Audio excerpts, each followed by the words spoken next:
Republic Bangla আপনাদের প্রত্যেককে স্বাগত জানাই। সকাল ৯টার খবর নেই মুহূর্তে আপনাদের সঙ্গে রয়েছে আমি তনয়া। শুরুতেই নজর রাখতে হচ্ছে আজ মাধ্যমিকের পরীক্ষা। মাধ্যমিকের লক্ষ লক্ষ পরীক্ষার্থীরা তারা আজ পরীক্ষা দেবেন এবং সকাল 10টা থেকে শুরু হচ্ছে এই পরীক্ষা, চলবে 1টা পর্যন্ত। তাদের জন্য কি কি ব্যবস্থা ইতিমধ্যেই নেওয়া হয়েছে, যানবাহন বাড়ানো হয়েছে বলে জানতে পারা যাচ্ছে এবং একই সঙ্গে পরীক্ষা কেন্দ্রে কিন্তু বহু পরীক্ষার্থীরা তারা ইতিমধ্যে পৌঁছেও গিয়েছেন। সুদীপ্ত আমাদের প্রতিনিধি এই মুহূর্তে আমাদের সঙ্গে রয়েছে। সুদীপ্ত, জানাও পরীক্ষা কেন্দ্র তো ইতিমধ্যে প্রবেশ করতে পেরেছে পরীক্ষার্থীরা, এই মুহূর্তের সেখানে কি চলছে এবং একই সঙ্গে পরিদর্শকরা তারা কি বিভিন্ন স্কুলগুলোতে ইতিমধ্যে পরিদর্শন সেরে ফেলেছেন? একেবারে দেখো, ইতিমধ্যেই কিন্তু পরীক্ষা কেন্দ্রের মধ্যে প্রবেশ করেছেন পরীক্ষার্থীরা এবং যে পরিদর্শন সেটা কিন্তু চলছে এবং স্কুলের যিনি দিদিমণি তিনি কিন্তু রয়েছেন। ম্যাডাম, আমি একটু কথা বলি আপনার সাথে। দেখো, যে সমস্ত ছাত্রীরা সিট বুঝতে পারছেন না তাদের কিন্তু সিট এখান থেকে দিদিমণিরা বুঝিয়ে দিচ্ছেন। ম্যাডাম, মূলত যে কী কী ব্যবস্থা নেওয়া হয়েছে পরীক্ষার জন্য, কী কী ব্যবস্থা নেওয়া হয়েছে? মূলত পরীক্ষার জন্য আমরা যে ব্যবস্থা নিয়েছি সেটা হচ্ছে, প্রথম আমরা যে রুমগুলোতে পরীক্ষা হবে পৌরসভার তরফ থেকে সেগুলোকে স্যানিটাইজেশন করা হয়েছে, বাথরুম স্যানিটাইজেশন করা হয়েছে এবং প্রত্যেকটা রুমকে যথেষ্ট পরিমাণে আলো দিয়ে পরিষ্কার করার ব্যবস্থা হয়েছে এবং বেঞ্চগুলোতে আমরা ওদের রোল নাম্বার চিটিয়ে দিয়েছি যাতে ওরা কোনো রকমভাবে অসুবিধে না পড়ে। বাইরে কত পরীক্ষার্থী এখানে পরীক্ষা? আমাদের এখানে পরীক্ষা দিচ্ছে 378 জন, তার মধ্যে 26 জন ছেলে আছে হবিবপুর সরস্বতী বিদ্যা মন্দিরের। আর বাকি স্কুলগুলো নিরাপত্তার বন্দোবস্ত? নিরাপত্তার বন্দোবস্ত এখানে পুলিশের বন্দোবস্ত আছে, স্বাস্থ্য দপ্তরের কর্মীরা আছেন, ডাক্তারবাবু আছেন। আমাদের ক্যামেরা রাখা হচ্ছে ম্যাম? হ্যাঁ, সিসিটিভি ক্যামেরা রাখা হচ্ছে, সমস্ত বারান্দাগুলোতে আমাদের সিসিটিভির ক্যামেরা আছে এবং যে পথটা দিয়ে বাথরুমে মেয়েরা যাবে ছেলেমেয়েরা সেখানেও আমাদের সিসিটিভির ব্যবস্থা করা আছে। এবং এর পাশাপাশি আমি জানিয়ে রাখবো, ইতিমধ্যেই কিন্তু মেদিনীপুর পৌরসভার তরফে সেখানে কিন্তু পরিদর্শন করা হয়েছে, এই পরিদর্শন সারা হয়েছে এবং আমার সঙ্গে রয়েছেন মেদিনীপুর পৌরসভার পৌর প্রধান। আমি একটু কথা বলবো। শোভনবাবু, আপনারা পরিদর্শন করছেন, কি দেখছেন স্কুলে, কি বার্তা দিচ্ছেন পরীক্ষা? এই বিদ্যাসাগর বিদ্যাপীঠে 378 জন পরীক্ষার্থী তারা পরীক্ষা দিচ্ছেন।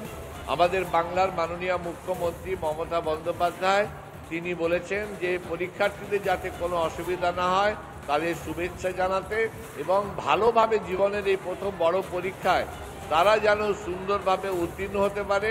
মেদিনীপুর পৌরসভা থেকে আমাদের স্বাস্থ্য শিবির করা হয়েছে প্রতিটি স্কুলে। একটা প্রশ্ন আছে, সেটা হচ্ছে মেদিনীপুর শহরের বেশ কিছু রাস্তা কনজেস্টেড এবং সেই রাস্তা দিয়েই মূলত পরীক্ষার্থীদের যেতে হয়।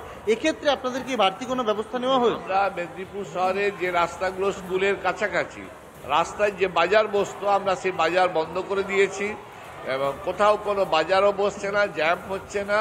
পুলিশ প্রশাসন, মেদিনীপুর পৌরসভা যৌথভাবে সুন্দরভাবে, বিশেষ করে বিদ্যাসাগর বিদ্যাপীঠে আমরা প্রতিটি ছাত্রছাত্রীদেরকে 378 জনকে আমরা ফুল দিয়েছি, জল দিয়েছি, পেন দিয়েছি। পরিকাঠামো তো খতিয়ে দেখলে?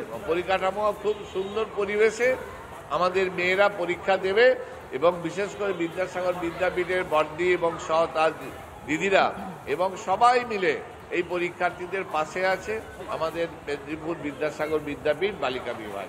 অর্থাৎ খুব স্বাভাবিকভাবে বুঝতে পারছে এবং পরীক্ষার্থীরা ঢোকাচ্ছে। আমি একটুখানি আমার ক্যামেরা পার্সনকে দেখাতে বলবো। দেখো, যারা পরীক্ষার্থীরা আসছে তাদেরকে কিন্তু ঠিক এইভাবে একেবারে রোল নাম্বার যেভাবে আমরা প্রত্যেক বছর দেখে আছি সেই ছবিটাই কিন্তু ধরা পড়ছে।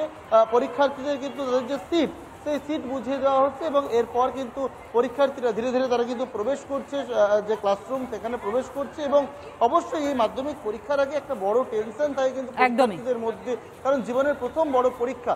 সেই জায়গায় দাঁড়িয়ে যাতে ছাত্রছাত্রীদের মধ্যে কোনো রকম তার প্রভাব না পড়ে সেই বিষয়টাকে কিন্তু মূলত মাথায় রাখা। একদমই তাই, অর্থাৎ পরীক্ষার্থীদের যাতে কোনো রকমের কোনো অসুবিধা না হয় সেই কারণের জন্য কিন্তু বিশেষ নজরও রাখছেন পরিদর্শকরা। এমনকি যেই কেন্দ্রগুলোতে এই মুহূর্তে পরীক্ষা চলছে সেই কেন্দ্রের যারা শিক্ষকরা তারা। তুমি আমাদের সঙ্গে থাকো। বরুণ আমাদের প্রতিনিধি আরও একটা ছবি আপনাদের জন্য তুলে ধরেছে, একবার বরুণের পাঠানো সেই প্রতিবেদন আপনাদের সামনে তুলে ধরি।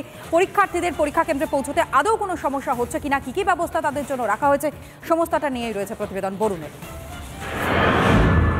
কিছুটা আনন্দ আর কিছুটা ভয় নিয়ে নতুন পরীক্ষার্থীরা তারা পরীক্ষা দিতে এসেছেন বিভিন্ন কেন্দ্রে। এখানকার সাধারণ মানুষ তারা যাতে পরীক্ষার্থীদের কোনো অসুবিধে না হয় সেদিকে যেমন দৃষ্টি রাখছেন তেমনই এখানে দৃষ্টি রাখছেন এই স্কুলের শিক্ষক শিক্ষিকারা।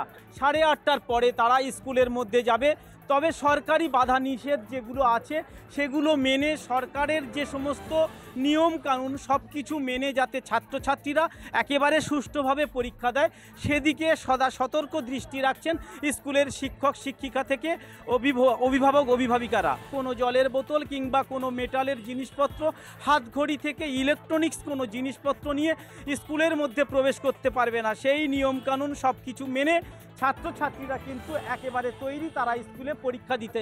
এটা তাদের জীবনের যেমন একটা প্রথম পরীক্ষা, তেমন একটা আনন্দ, সামান্য তাদের মধ্যে একটা ভয়ও কাজ করছে, কারণ তাদের প্রথম অভিজ্ঞতা। এই রিপাবলিক বাংলার জন্য বরুণ হালদারের রিপোর্ট, দক্ষিণ 24 পরগনা।